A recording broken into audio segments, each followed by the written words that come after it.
In today's video, I'm going to teach you how to manage QuickBooks online bank feeds. We'll walk through how to find your bank transactions, review what's come in from the bank, and decide what to do with each item so your books stay accurate and up to date. First, let's get to the right place in QuickBooks Online. From your left-hand navigation menu, look for the section labeled Transactions. Click on that, and then choose Bank Transactions. This is the main hub for everything that's flowing in from your connected bank and credit card accounts. If you have multiple accounts connected, you'll see them listed across the top, and you can switch between them as needed. Once you're on the Bank Transactions page, focus on the Pending tab. This used to be called For Review, and this is where QuickBooks parks any transactions it has downloaded from your bank, but that haven't yet been added to your books. Think of this tab as your inbox for bank activity. Nothing here is final until you approve it, so it's a safe space to review, clean up, and make decisions. Now, for each transaction in the Pending tab, you'll choose how you want QuickBooks to handle it. There are three main options: Match, Add, or Exclude.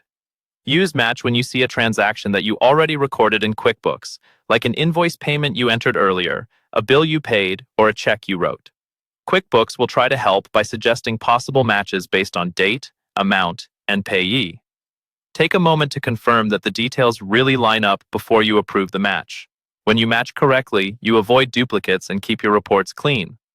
Choose Add when the transaction does not yet exist in QuickBooks and needs to be created as a new record.